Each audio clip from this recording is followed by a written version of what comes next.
শ্রীধাম মায়াপুর এক অপূর্ব ধর্মীয় ও শান্তিময় স্থান। পশ্চিমবঙ্গের নদিয়া জেলায় অবস্থিত একটি তীর্থস্থান ও পর্যটন কেন্দ্র। ভাগীরথী ও জলঙ্গি নদীর মিলনস্থলে অবস্থিত এই মায়াপুর হলো শ্রী চৈতন্য মহাপ্রভুর জন্মভূমি, যিনি ভক্তি আন্দোলনের মহান প্রবক্তা। এখানে রয়েছে বিশ্ববিখ্যাত শ্রী চৈতন্য চন্দ্রোদয় মন্দির বা ইস্কন মন্দির, যেখানে প্রতিদিন হাজার হাজার দেশ বিদেশি ভক্ত আসেন প্রভু শ্রীকৃষ্ণের দর্শনে। প্রকৃতির শান্ত সৌন্দর্য, ভক্তিময় পরিবেশ আর অপরূপ স্থাপত্য সব মিলিয়ে মায়াপুর যেন এক অন্য জগৎ। চলুন আজ ঘুরে দেখি এই পবিত্র ভূমি মায়াপুর।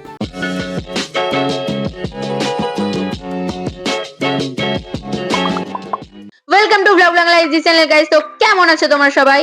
তো কালকে আমাদের হঠাৎ করে প্ল্যান হলো মায়াপুর যাওয়ার, সমস্ত ব্যাগ প্যাকিং হয়ে গেছে। তো এবার আমাদের সকাল 6:37 আমাদের ট্রেন রয়েছে খড়দা থেকে।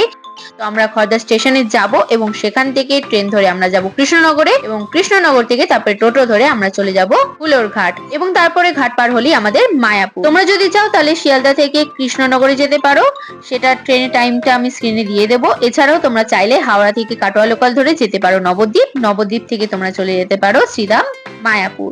মায়াপুরের ভিতরে অনেক থাকার জায়গা রয়েছে, তবে এবারে আমরা মায়াপুরের ইস্কনে ঠিক সামনে একটি হোটেল নিয়েছি।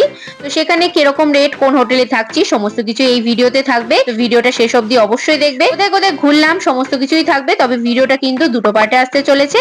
কোথায় কোথায় ঘুরছি সেটার একটা আলাদা পার্ট আসবে, এবং প্রথম দিন আমরা গিয়ে কোথায় কোথায় কি কি করলাম সেটার একটা আলাদা পার্ট রয়েছে, সেটা এই ভিডিওতে দেখানো হবে। সবটা জানতে হলে ভিডিওটা কিন্তু অবশ্যই শেষ অবধি দেখতে হবে। তো চলো এখন দেরি না করে যাওয়া যাক।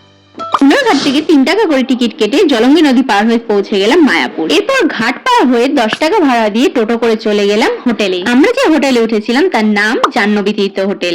বিভিন্ন ধরনের রুম রয়েছে এখানে, বিভিন্ন দামের রুম রয়েছে, তবে আমরা নিয়েছিলাম এই কটেজগুলো, যেগুলো প্রাইস উইকডেসে 600 করে থাকে আর উইকেন্ডসে 800 করে।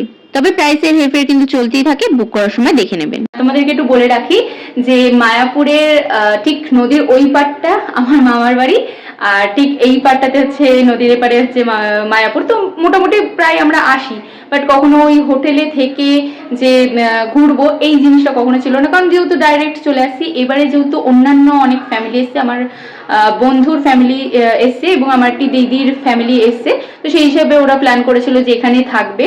তো সেই হিসাবে একটা হোটেল রুম আমরা নেব, এরকমই একটা প্ল্যান ছিল। একদিন স্টে করে দেন কালকে আমরা চলে যাব। এখানকার কাজ এখনো শেষ হয়নি, কাজ এখনো অনেক চলছে, প্রচুর ঘর এখনো বানানো হচ্ছে। এবার চলুন ভেতর থেকে একবার রুমগুলো আপনাদেরকে দেখিয়ে দিই কিরকম। ফাঁকা একটি রুম রয়েছে যেটি এখনো বুক হয়নি, তো সেটাই তোমাদেরকে দেখিয়ে দিই। এই রুমগুলিতে টোটাল 4 জন ভালোভাবে থাকতে পারবে। কটেজগুলো নতুনভাবে রেনোভেট করা হয়েছে, 2টো জানলা পেয়ে যাচ্ছ, তার সাথে একটা চেয়ার, একটা টেবিল আর এরকম একটা আয়না দিয়েছে। চলো এবারে বাথরুমটা তোমাদেরকে একটু দেখিয়ে দিই। বাথরুমগুলি ছোট হলেও অত্যন্ত পরিষ্কার পরিচ্ছন্ন, তবে এখানে কিন্তু গিজারের ব্যবস্থা নেই। ওদেরকে বললে ওরা গরম জলের ব্যবস্থা করে দেবে, তবে অন্যান্য যদি রুম নাও তাহলে সেখানে কিন্তু তোমরা গিজারের ব্যবস্থা পেয়ে যাবে।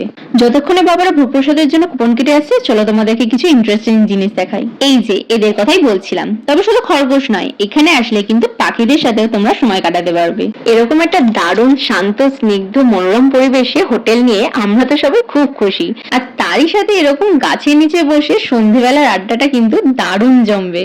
এরপর ফ্রেশ হয়ে চলে এলাম আমরা মন্দিরে। এই হচ্ছে ইস্কন দ্বারা নির্মিত সব থেকে বড় চন্দ্রোদয় মন্দির, যা এখনো কমপ্লিট হয়নি। আশা করা হচ্ছে 2026-এর মধ্যে সম্পূর্ণটা কমপ্লিট হয়ে যাবে। তবে আপনারা চাইলে কিন্তু ভিতরে প্রবেশ করে সম্পূর্ণটা ঘুরে দেখতে পারেন। দুপুর 12:30টার মধ্যে হয়তো এটা বন্ধ হয়ে যায়, যার জন্য আমরা দেখা পাইনি। আবার বিকেল 4:30-এর সময় এটা খুলে 50 টাকা করে টিকিট কেটে আপনারা চাইলে কিন্তু ভিতরটা দেখতে পারেন। এরপর 60 টাকা করে টিকিট কেটে চলে গেছিলাম নমহট্ট ভবন থেকে ভোগপ্রসাদ গ্রহণ করতে। আর ভোগপ্রসাদের স্বাদ সম্পর্কে কি বা বলবো, এক অপূর্ব স্বাদ, এ স্বাদের ভাগ হবে না। এরপর ভোগপ্রসাদ খেয়ে আমরা চলে গেছিলাম গোশালার উদ্দেশ্যে। পথেই পড়েছিল ভক্তি বেদান্ত অন্নদান কমপ্লেক্স, যেখানে বিনামূল্যে আপনারা চাইলে ভোগপ্রসাদ গ্রহণ করতে পারেন। গোশালায় কিছুক্ষণ সময় কাটিয়ে চলে যাব হোটেলে, এবং সেখানে কিছুক্ষণ রেস্ট করে আবার কিন্তু সন্ধ্যা আরতি দেখার জন্য ফিরে আসবো। গোশালা থেকে মন্দিরের মেন গেট কিন্তু একটুখানি, তাই মেন গেট অব্দি যাওয়ার জন্য কিন্তু কোনো রকম ভেহিকলস এর দরকার পড়বে না। সন্ধ্যা আরতি দেখার জন্য চলে এসেছি পুনরায় মন্দিরে।